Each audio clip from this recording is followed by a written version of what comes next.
Whoa, that was the wrong screen. I meant to roll the intro. There it is. Well, anyway, greetings and welcome back. Whoop, I forgot to turn on my backlight too. Forgetting everything today. All right, there we are. Backlight's on. We're good. All right. See, now every time I turn on the backlight, now it's just like the thing's like, that's too bright now. All right, there you go. That's good. I gotta like blend into the background with the beard so I look like disembodied eyes. How you guys doing? I'm doing pretty good. All right. Yeah, doing well. All right. We got Ivan. I'll put Ivan on the spot. Greetings, Ivan. First time. Hi. How's it going? All right. Dan, what's going on your way? Oh, not a bunch. Just doing things. I went out with help my cousin today. He needed some hydraulic hoses for his tractor, and nobody was home to take him to this hydraulic shop.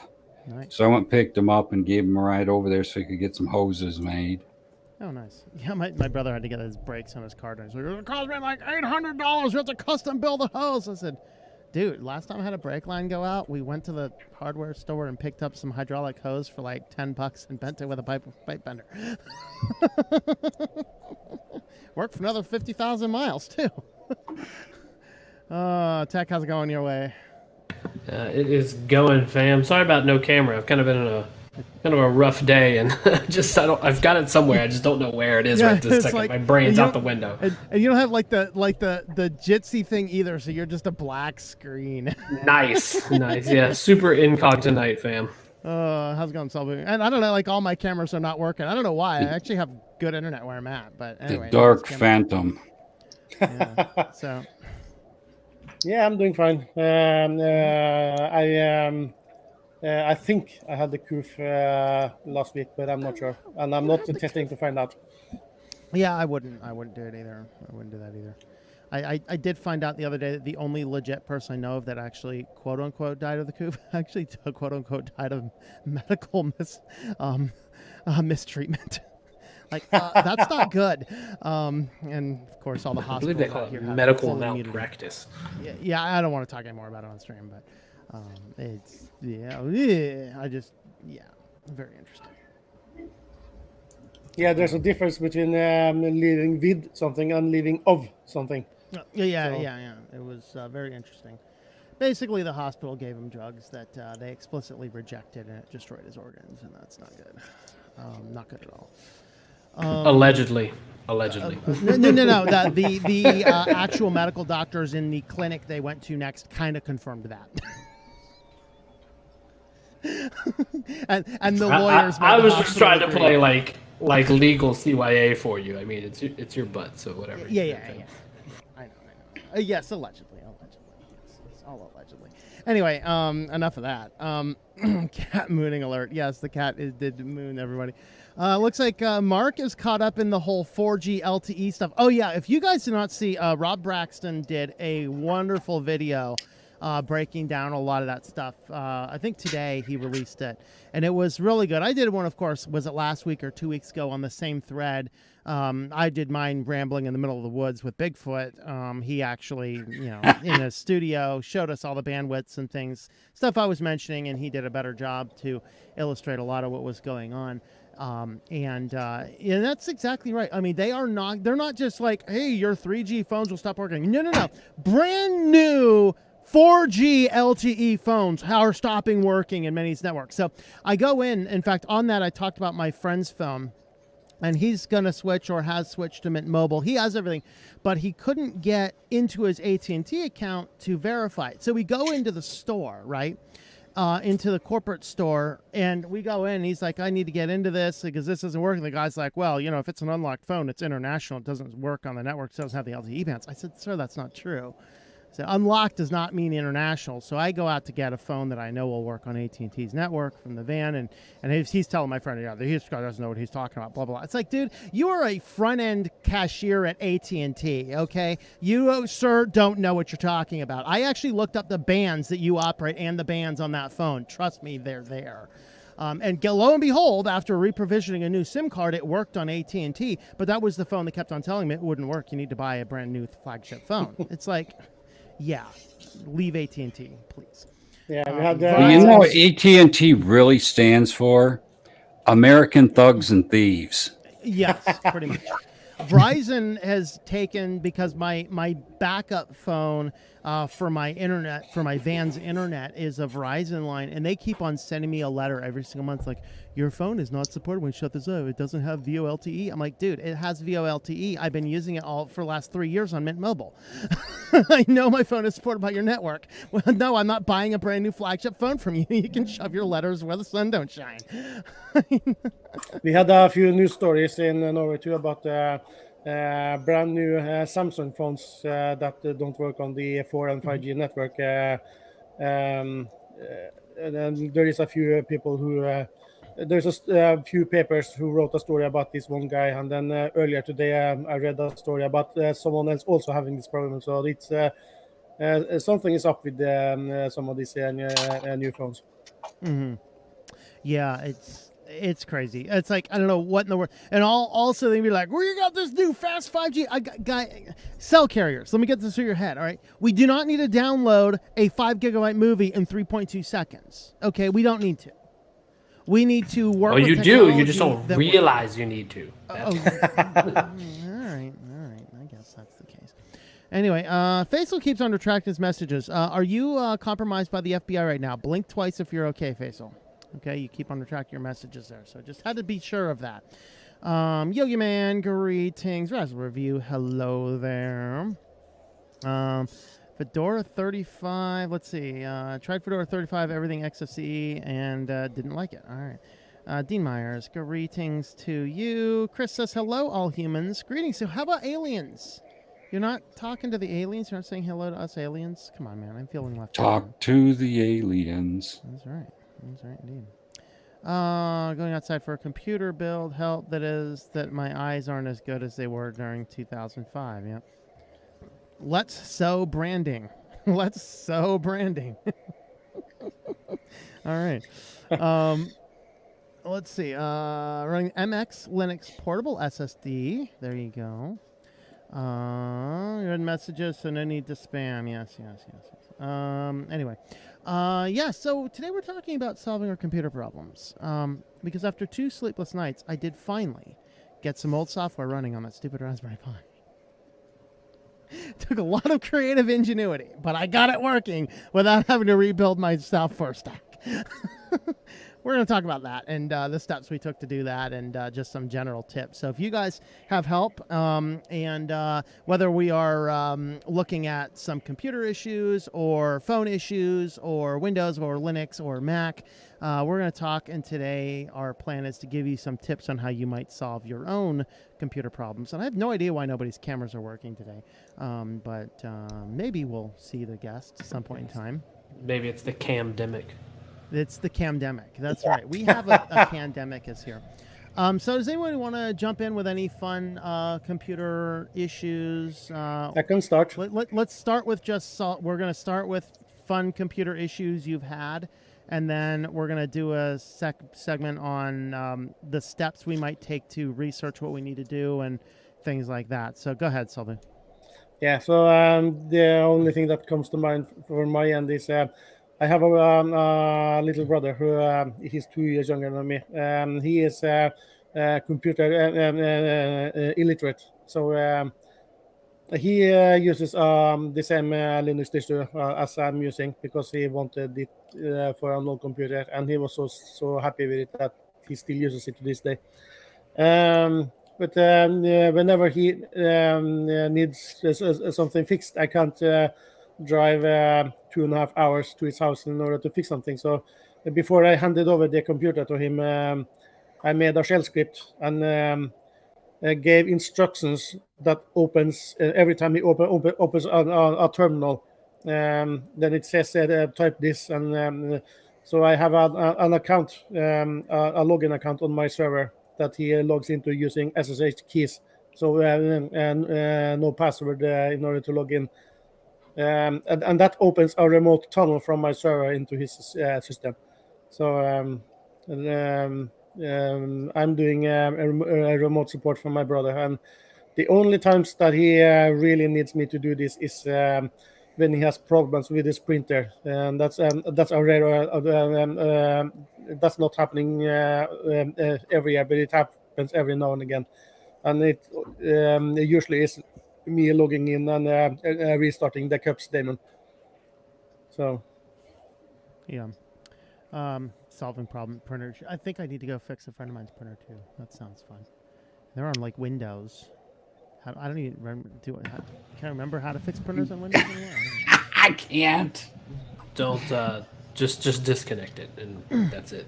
Yeah, pretty much. I mean, it's Windows. It should fix itself, but I don't know. We'll go figure it out. It might just What? Be, No. No, it won't. Not okay. Only if you have a Linux Microsoft Mint, account. That's all. Linux Mint is now so good at printers. I have a hard time figuring out how to stop it from finding network printers. So actually, I was gonna say I actually have a story about that. But go ahead. Sorry. No, let me tell you mine real quick because this is hilarious. Little side. But I'm at that conference, right? And I'm like, well, let's test out how their Wi-Fi works because I have my own private VPN as well. So I log into their system.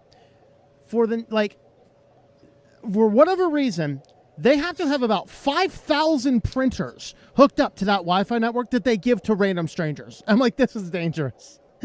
I'm going to go on a printing binge because I literally plug into their Wi-Fi network that they're giving us, and my computer is just auto-detecting and installing hundreds of printers. I'm like, what? Stop. Linux Mint, stop. There are some things I don't like that Linux Mint sometimes does these days. Like, Tech, what's your story? I was actually going to say, in light of the recent the migrate off Ubuntu onto Debian-based distros, I was using MX Linux for a brief time after watching your video, and I was enjoying it.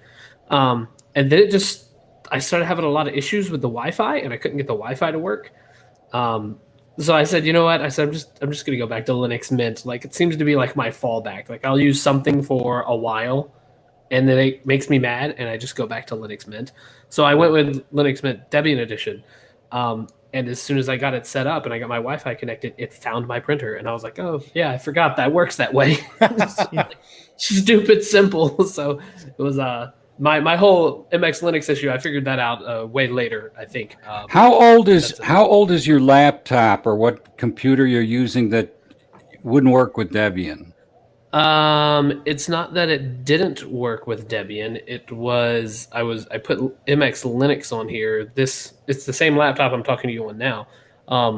It's from 2019. It's one of the Walmart Motile systems that had a Ryzen. Okay, so it's a late model one, because I was going to say the B43 Broadcom drivers are no longer packaged with Debian. You have to install them through Synaptic. Yeah, and that's fine. My issue, and I mean, if we want to go into like, what did you do to solve your Linux issues? Now I can, but it was just stupidity on my part. I didn't realize until after the fact that like you have to get a kernel like built for that version of MX Linux. You just can't grab like a random Linux kernel and try to update it. So that like broke all of my Wi-Fi and Bluetooth. So that was my fault. Don't misunderstand.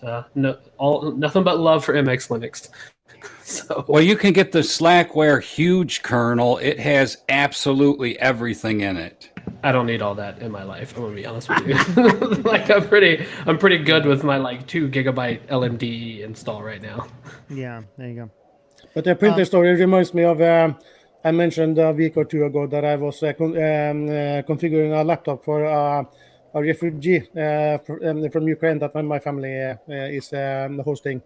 It's long-time friends of theirs. And I discovered while testing it here, in order to check that everything was working, that it correctly it auto-detected my printer. That my network shared printer that is shared via my Linux system. Because the printer itself, I won't allow it to be directly on the network, but that's another story. Yeah. But when I removed the network connection, it removed the printer that it auto-detected. So just disconnecting from, so I think Tom also figured this out. If you check checked for it. That when you disconnected from the network with the 5,000 printers or whatever it was, all of them would go away as soon as you disconnected. Yeah, and there's some commands you can do to turn off the network discovery as well. So that's good. I might have to figure out how to reverse those and turn it back on because I need to go and use my friend's printer. So anyway, Ivan, do you have any fun stories on broken computers you want to tell us? Yeah, actually, I had it happen to me this morning when I plugged in my earbuds that there wasn't any sound. And of course, I'm using a Windows machine on here because I have my own channel and I do my own videos. And so I was getting ready to do a video and I didn't have any sound coming through my earbuds. So what I had to do is I had to go through and I had to kind of back up and everything, make sure all the connections were actually firmly held together, and they were. And then I'm like, well, maybe it's a driver issue. So I actually had to run the troubleshooter and actually run that and actually update the drivers, and then it worked. What it was exactly on this machine, I do have a Linux Mint machine over there, but that's not good for video taking. So I know that this one is. So that's what I've been using for that. And I just use my Linux machine just for my daily driver, check email, do my banking, things of that sort. And I'm guessing that the Linux machine, it's not powerful enough to do video, or is it? Yeah, it's actually not meant for video production, as it's an AMD A6 processor. So I call it a sick processor. Yeah, that's about it. That's like just under the i3. Yeah, that's actually why I bought that other secondary laptop, is because that actually does have a Ryzen 5, so I can do backup video production on it should my main computer go down, which I did order the replacement charging port for that. It is sitting in my PO box. I just need to go get it. I did not want to do that today because I was so far behind on everything. I just did not want the distraction of having the part beckoning me like the dead body in that Edgar Allan Poe story. Like, come tear this computer apart and fix me. No. We're not going to do that right now. Because I spent the last couple days, of course, fighting with that Raspberry Pi. And after 2 sleepless nights, I did actually finally get pre-existing software working on the Raspberry Pi. So that's the big computer problem that inspired me to talk about our steps of how we actually get things working. So now we'll kind of go in and chat about some individual steps that we might do. How might we go about solving various computer problems? Anyone wants to jump in first? Ivan, we'll start with you because your camera's working for me right now. Oh, there we go. Well, that's good. Well, it's like with the process to actually go back is like it's try to backtrack your steps a little bit. It's like try to remember what it was that could have caused the problem. And so kind of like, what did I do from one step to the next? Because, I could have been the problem, because I've been told by many support folks that the problem is between the screen and the back of the chair. And I'm like, oh, okay. And sometimes that is true.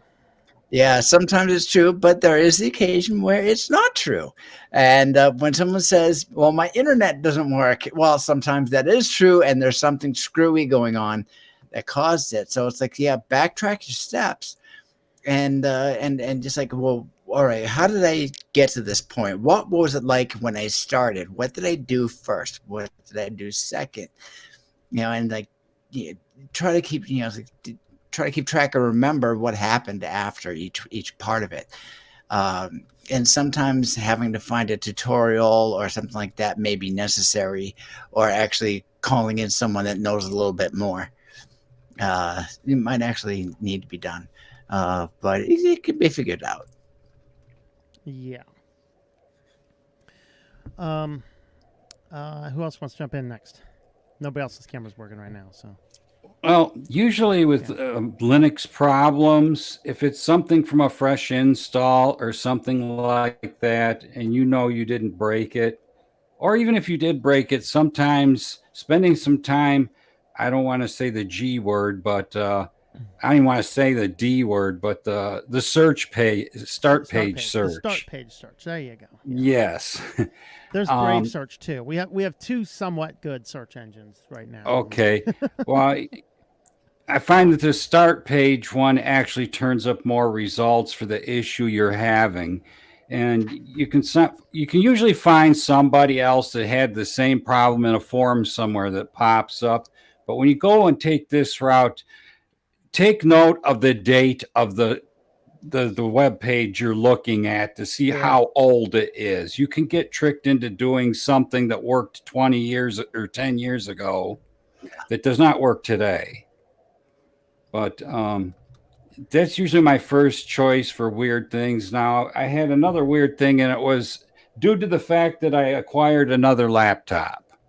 I got a Dell Precision 7520, and it came to me with Windows on it. And the problem with it was I could always install a Linux distro, but it had to be in legacy mode. I could never get it to boot with a UEFI install. And I played with it and chewed on it. And I went through the BIOS is just loaded with stuff because it's a business class machine. And there's a part where there's a window for EFI, and it by default it looks for boot x64.efi. And if it don't find it, it won't boot it. However, there's an add button in the box, and if you push add, you can actually, and you have to put a name in the title bar of the box of what you're going to create with the add button. And then the middle box has got a bunch of jumbled characters. The bottom box will allow you to navigate to, let's say, all the way through boot to EFI to boot to Debian to grab grub x64.efe, and then it will boot and it'll store that. Mm-hmm. But it's something that took me about a month to actually figure out, because most of the live ISOs will boot into EFI because they have boot x64.efi on the ISO in the boot section. Mm-hmm. But not all. Ubuntu does. They package that boot x64 EFI with Ubuntu along with the grub one. Yeah, but a lot of your other Debian distros and stuff like that do not. But sometimes old posts can be helpful. 2 weeks ago, I had some issue. I don't remember what it was, but I remember that the solution came to me, and I'm using the big and the bad Google. But so I'm Googled my issue. And I post one of the first hits was someone, and it turned out the post was from 2004 in some forum. But and then they said that this often is because of, and then what it could be a result of, and that I remember. It was not the same solution that I needed, but reading what he did in order to fix it made me think of what I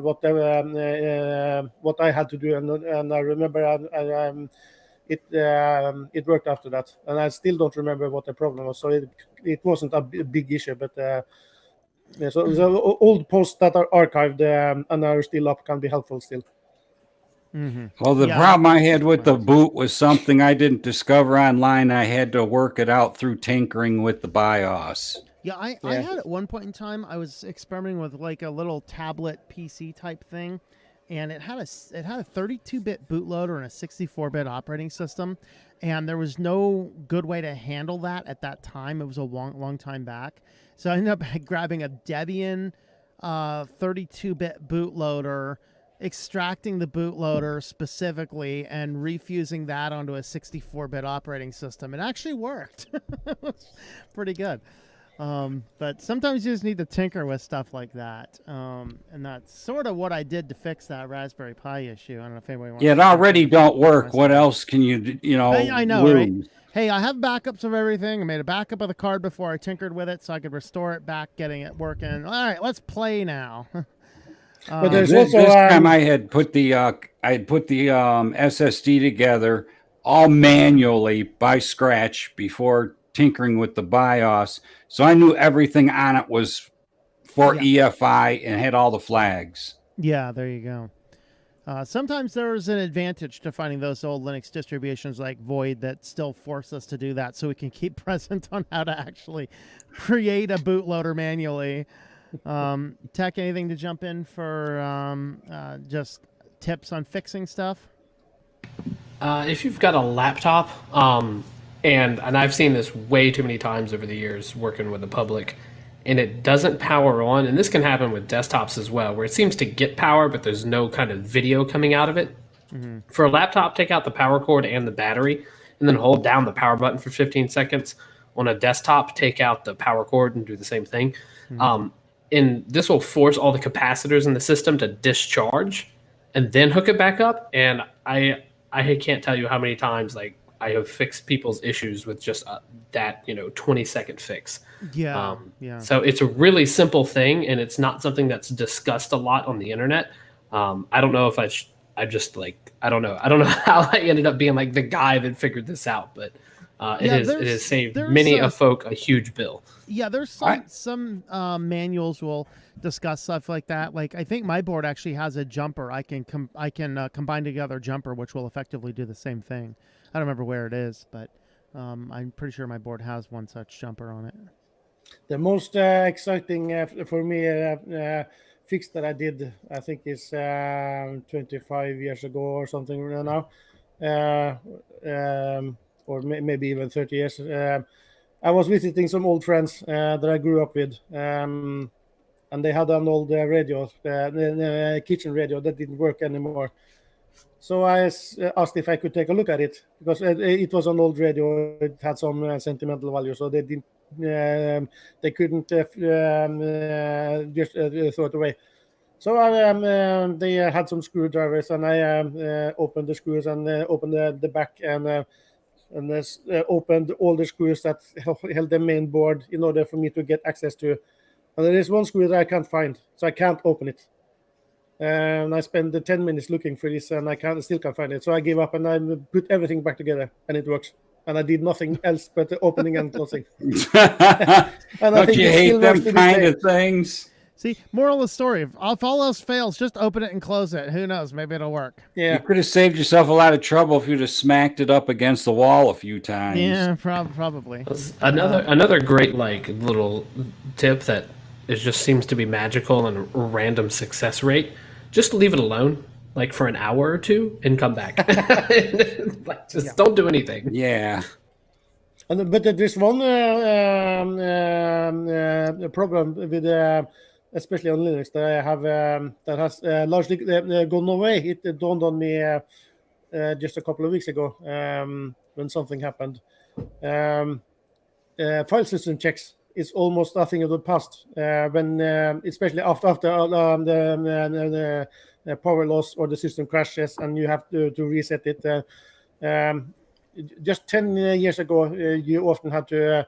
You were greeted with a panic prompt, and you had to manually run FS6K in order to fix your system. I don't remember the last time I had to do this.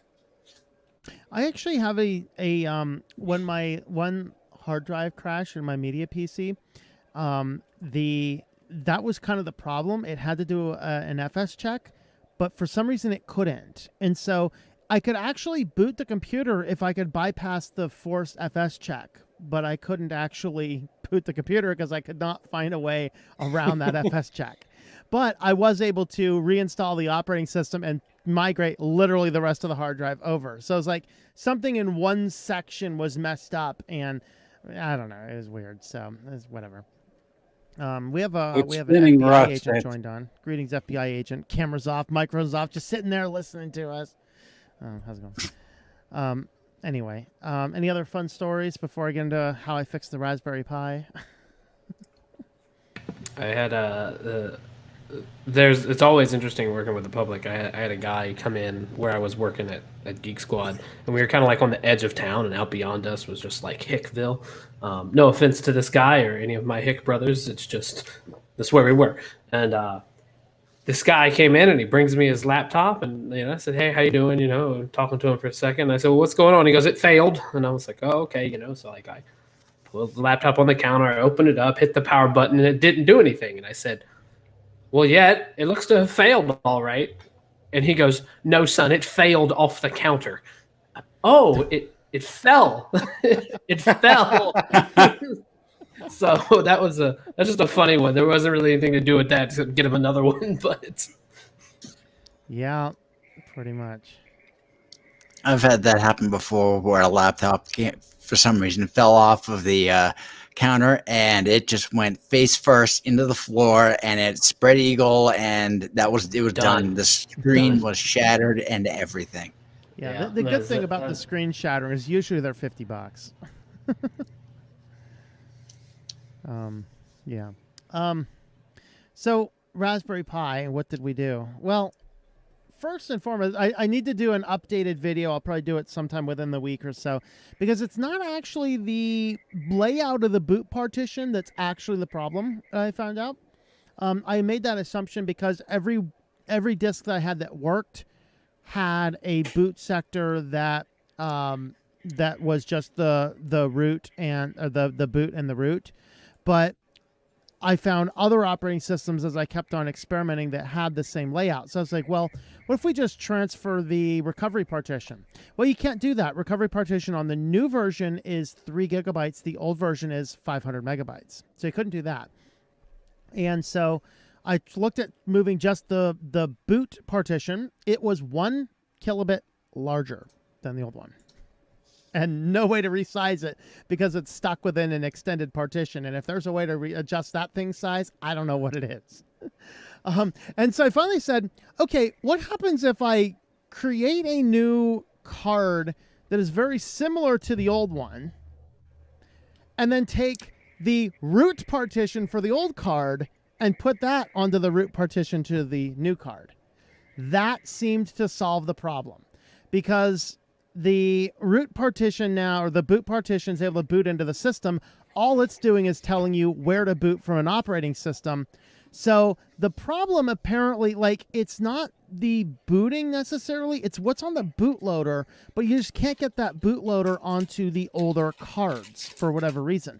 So if you run into this problem with the Raspberry Pi revision 1.5 and you can't get an SD card that was booting off your old Pi to boot, create something as close you can, whether it's with the noobs, the Pi Imager, downloading the software directly, and then once you have it established on the new card, transfer the root partition from the old card to the root partition on the new card, and then everything should work. Now, in my case, I needed to also do a system upgrade, a full distribution upgrade, because that was actually designed as a platform that's not on the internet, so I never wanted to update it. I actually did have to force updates and then fight with getting all the software to work with the new distribution updates. And I did run into some more problems with the Raspberry Pi servers not working. It kept on failing to do updates, so I had to hold a bunch of packages back, push all the rest of the updates through, move mirrors around. I finally, after several hours last night, like 5 hours last night, I got the old software that worked with the previous cards working simply by commandeering the root sector on the newer cards. And it worked. So that was, hey, cool. We got the thing working. But that's kind of the solving some of your computer problems. You just have to fight with them and just figure out, like, thinking out of the box. It took like 4 or 5 thoughts. I kept on trying to put the newer partitions on the older card, and it turned out I just need to take the one partition and put it onto the new card. And then just, re-expand the partition afterwards. So that seemed to work. So I'm telling you why they didn't make those Pis to be able to boot off of other software, though. Oh, man. I wonder if really all it takes is just a lot of bad language and a lot of prayer, and then you have that breakthrough, right? Where you're like, oh, I know, but it was what a stupid seems thing the odd, whole though, time. What seems odd, though, is that the bad language and the prayer seem to conflict with each other on a spiritual level. But Oh, it's computers.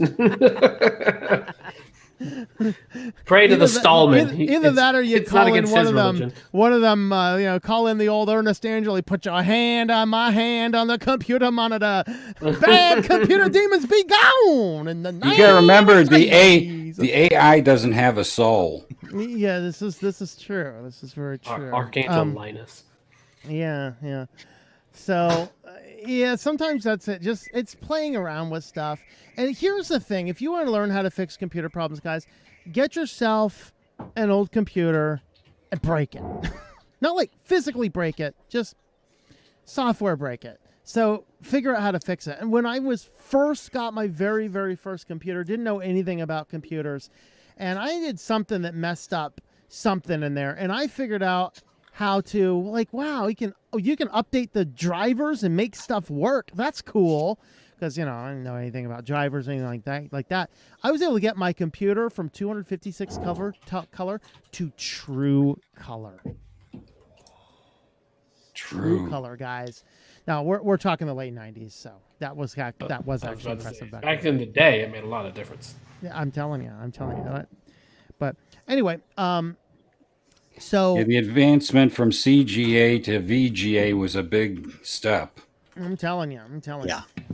The Mesozoic era video adapters. So that's kind of our various ideas, just solving computer problems. It just takes a little bit of trial and error, and just playing around with systems and not being afraid. Don't be like, oh, I don't know what to do. Like I was very proud of a friend of mine. His computer screen broke, and rather than just bring it to me like the computer screen broke, he got on the internet. He started to do some searches. And he figured out how to do it. I think if it's Mark, if you're using the chat, please stop on Jitsi, because I don't look at it during the stream and it makes noise. And so with this, what's going on here is he gets online, he figures out how to do it, and then he actually gets in there and buys the components, replaces the whole screen himself, and then tells me about it. And like, that's awesome. Because it's like he didn't have to take it to somebody.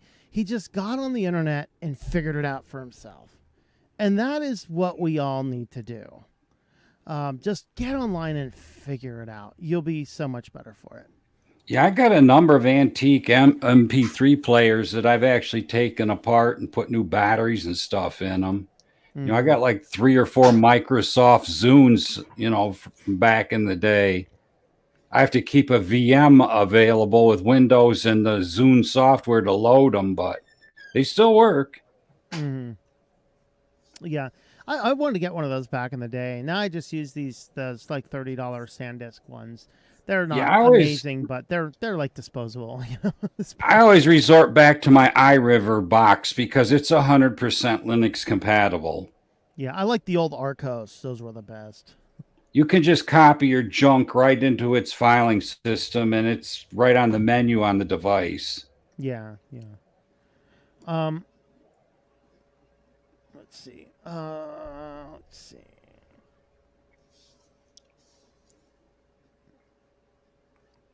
Yeah, see if there are any comments here. Didn't the original Zune like have a hard drive in it? Because I used to have they Zune, did. The Zune HD. That's what I had. Yeah, their popular ones were 30 gigabyte ones, and then they came out with much sleeker, I believe 80 and 120 gigabyte ones. Yeah. I have a 120 gigabyte one, but they're more fragile.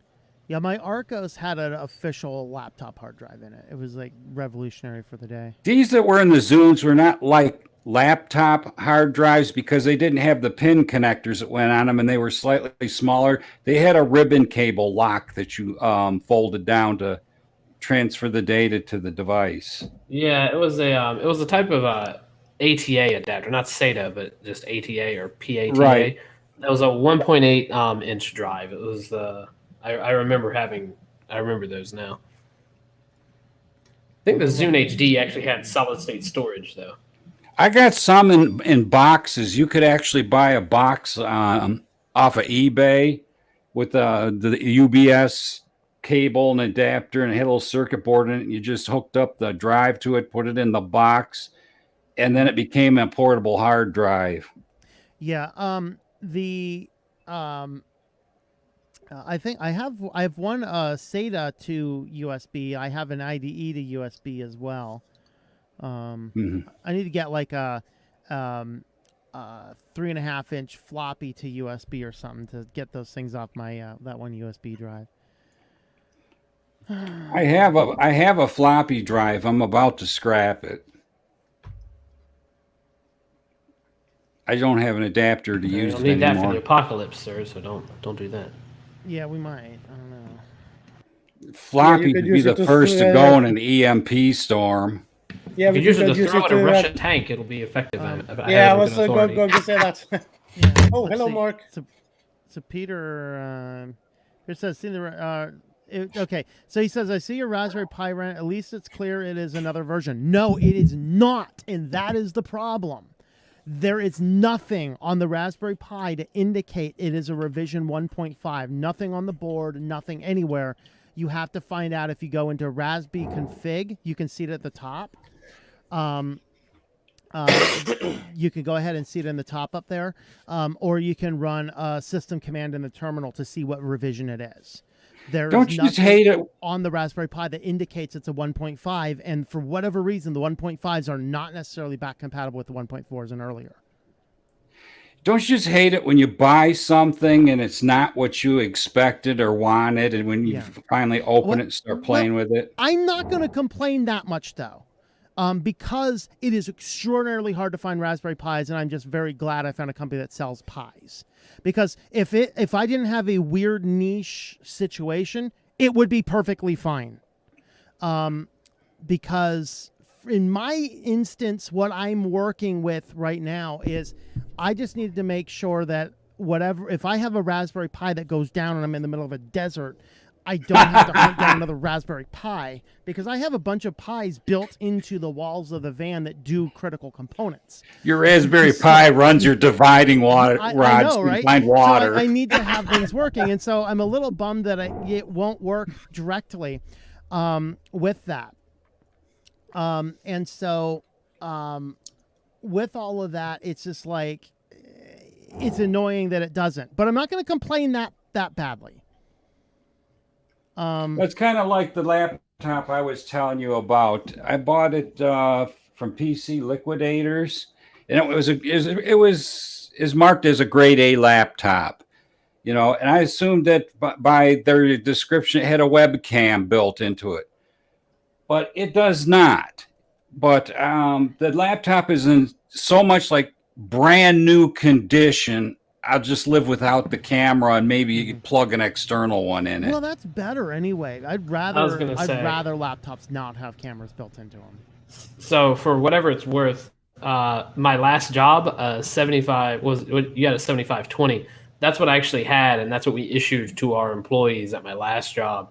And we did that because we were working in like confidential areas where we couldn't have cameras. So right. There is actually a use for them. It's probably off of a contract. It's out of support for whatever like enterprise contract it was under. Is probably what it is. Whatever but those are solid computers. They are, and now that you can take them apart and repair them, the whole bottom comes off.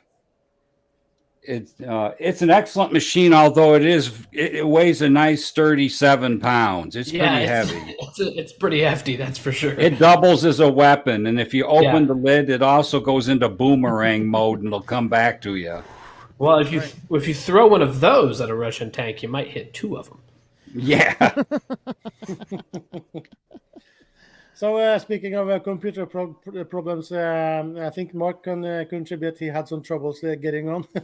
Oh, well, I mean, check the browser and stuff, and nothing's changed yet. We do eventually need to upgrade it.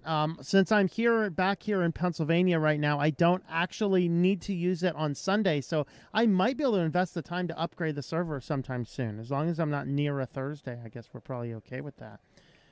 Although I think I have a conference call with somebody tomorrow. I'm not sure if I'm using my servers or theirs. I don't know. Let's see. Just checking. We're checking the comments now. So if I see a comment that you'd like to see, then let me know.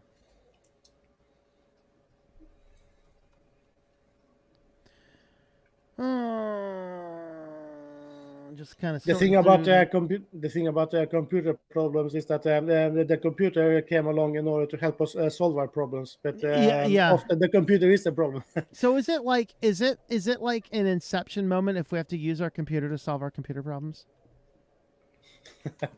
Yeah. It's called research.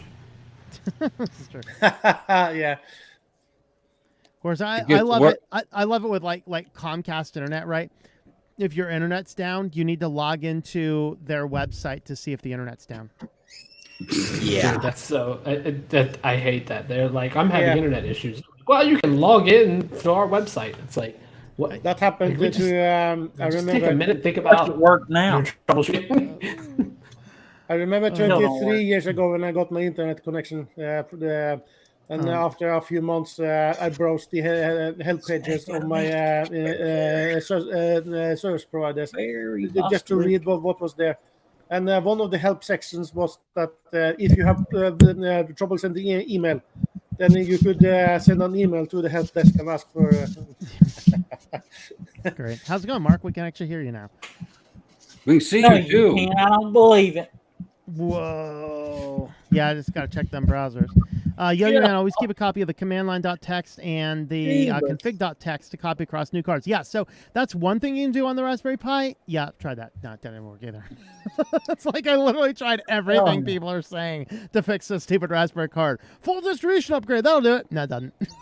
If it ain't that, if it ain't the Raspberry Pi, the 5G, the stupid government, the collecting taxes on the unrealized revenue. Well, I don't know don't what else forget is gonna kill the Windows 11 watermarking your unsupported machines. Oh yeah, and the ads in Windows 11 are coming, so that's. Oh yeah, ads in your file manager. I'm searching for something. Hey, try Microsoft Office. Screw you, Microsoft.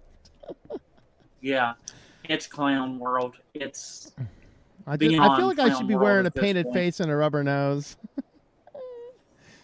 Speaking Yeah. of the we comments, fit more in. and Peter Janssen in the comments section said that he commented that I had a good point about the computer problems and they are here to solve our problems.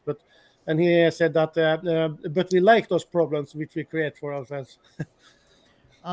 It's like I always say, as a computer technician, if I don't have computers to fix, I'm kind of out of a job. So something needs to be broken. So you want things to break? That's fine, you know. I'm not saying I broke anything want to do intentionally before. I'm just saying accidents happen. Yeah. I like when my clients are doing the CMSs because they always need updated. A friend of mine has his best friend.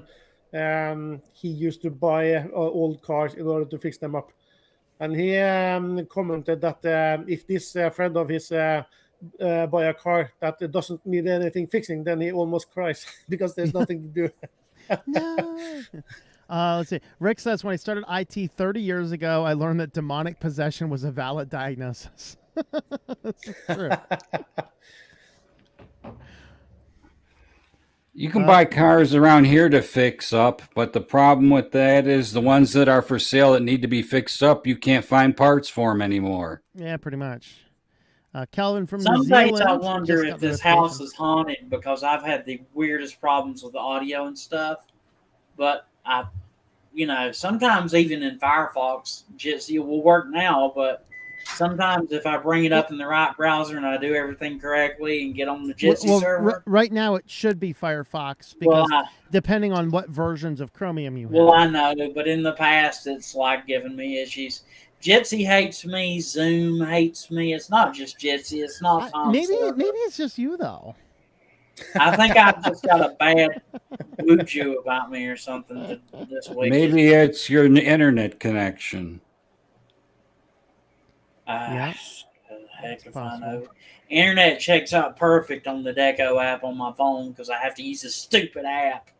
And they want me to pay the app to upgrade the app so I can get more access to my own router. And I'm like, oh my God.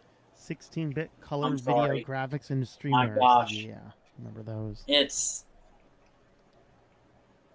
I've had the worst week. I've been troubleshooting a 5G issue because I have had zero communication with any of my clients except for two. Is One that of them your has phone an going iPhone. down or their phones going down? I think it was both. Mine's fixed now. The VoLTE was on my iPhone. The VoLTE to be able to accept the new 4G LTE plus fake 5G. I watched Rob Braxman's video and I have dissected it. I have saved evidence and screenshots to back myself up because I know my clients are going to look at me like I'm stupid and like I don't know what I'm talking about. Certain ones, and I'm like, Yeah, this because is an actual issue. This is actually reality. Yes, it is clown world. yeah, they're going into the stores, the AT&T and Verizon, whatever else. Like, hey, my phone's not working. And Yeah, they're it's 'cause lying it to won't work. No, yeah, it'll work. Selling That's a fine. 5G phone. Yeah, they're keeping telling me your phone's not supported. It doesn't have VoLTE. Well, then how have I been using VoLTE on Mint Mobile for the last 3 years? You know. Correct. And then your clients look at you like you're stupid because, well, the carrier told me I just need a 5G phone. There's nothing I can do, and that's BS. Very interesting. That's like the hospital telling you need a drug so they can charge you for it.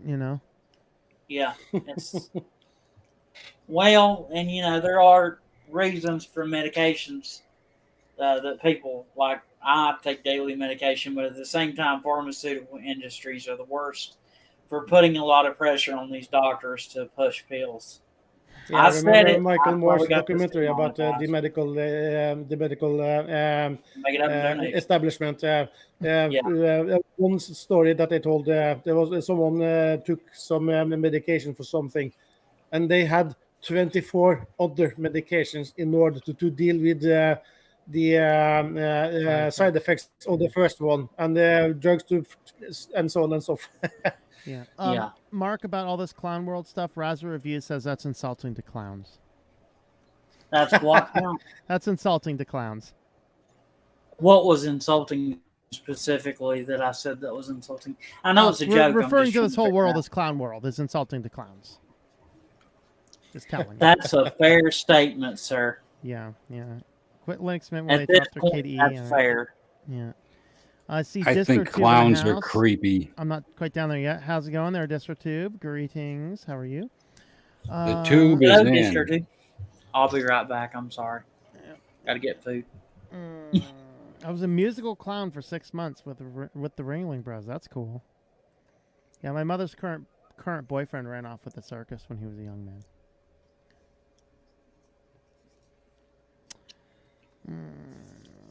That's a nice distro you got. Shame if anything happened to it. That's right, President Arms. Debating between Mate and XFCE.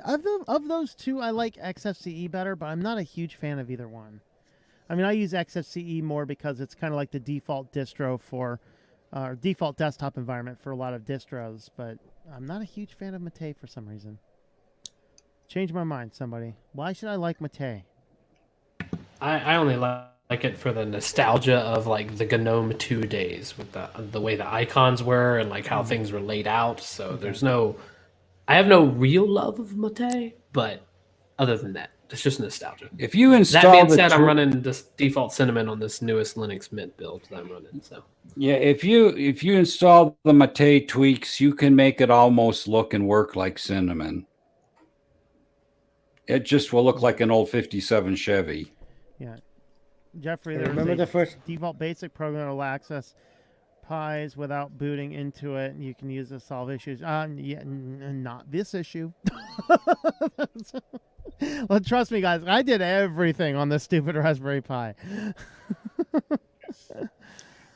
And out of the two, I would prefer XFCE. I just helped a relative who just had. It just happened to get like an old laptop that's like 10 years old and said, what should I put on this? Well, Linux Mint XFCE. Yeah, one of the things I'm going to do when I replace the charging port on that one laptop is I'm going to throw my other SSD in there. That it currently has my Linux Mint Plasma edition, which I don't really use. So I'm going to throw it in there, and I'm actually going to put Cubes OS on that one as well. And so I'm just going to do it when I replace the charging port because I don't want to open the computer twice, you know. But yeah, that'll be fun to see. XFCE has at GitHub, they do have something called Docklight that makes the XFCE, the programs that you open at the bottom instead of stacked bars, it turns them into boxes like Cinnamon. It is a kind of cool thing. Yeah, go ahead. MX Linux uses that. There was one of those the commenters that said that if you opt for a challenge, then you could always go with DTOS. I know it's just installed Gentoo manually, you know. Slackware, man, Slackware.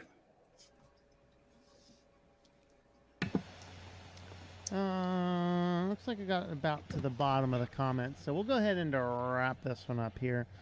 If you're going to use Mate, you might as well use GNOME fallback. There you go. All right, any final words from everybody on solving your basic computer problems? Never be afraid to ask somebody a question. There you go. Yeah. Except the Arch community. Yeah. Going to tell you Arch.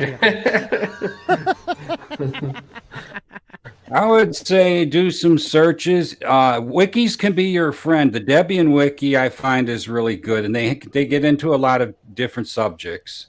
Mm-hmm. The Arch wiki is also a good place to go to. Sometimes though, it's kind of a rough read for the average person. Yeah, it is really good if you know what you're doing. I mean, I do like the Arch. Yeah, the Arch wiki is helpful even if you don't use Arch. Mm-hmm. If you're out of luck, go to your distro's forums and ask a question there, or maybe they have a Matrix channel or something. Yeah, and the Ubuntu forums are actually really good as well. And with that being as good as they are, a lot of the things on the Ubuntu forums will also solve many, not all, but many of the Debian issues as well. And also, if you need some real-time help, then almost all distros have at least one IRC channel that you can join, where the core developers are hanging out. Yeah. Somebody asked what versions. The oldest version of Raspberry Pi OS that I have handy is a Noobs Lite version 3.5. Which is probably 2020, maybe 2019 or 2020. So that's the oldest one I think I have handy, at least on this. I might have more on my other computer or on my archives or something.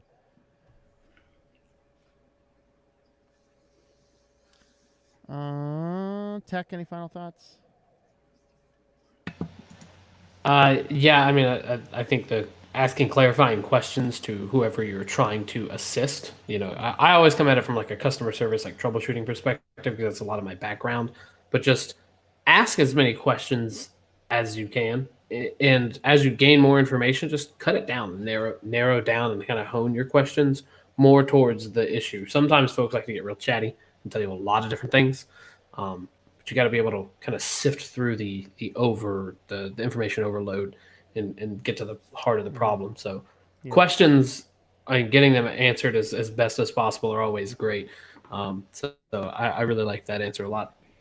You try and be straightforward and clear and give as good a detail as you can. I answer a lot of questions in the forums, and sometimes people will post stuff. They won't give you the version of the operating system that they're using. They say, well, I'm using Mint.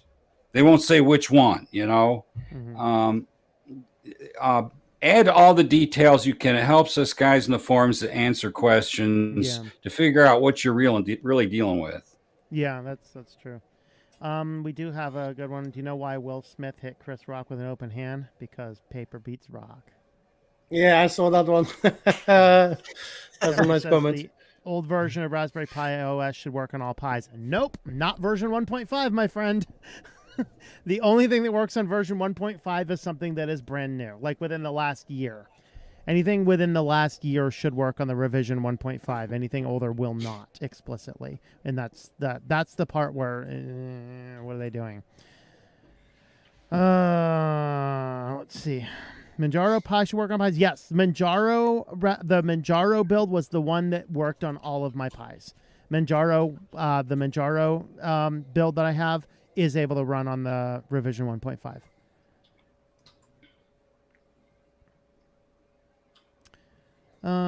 Let's see. All right. I think we hit the bottom of that. I have another stream coming up in 1 hour. It's going to be dangerous, guys. We're going to define what is a woman because I am a biologist. So. Oh, well, at least you have the authority to speak on it then. I know, right? I know. I do have the authority. So I thought you were an alien. Well, I'm an alien too, yes. From the reptilian people.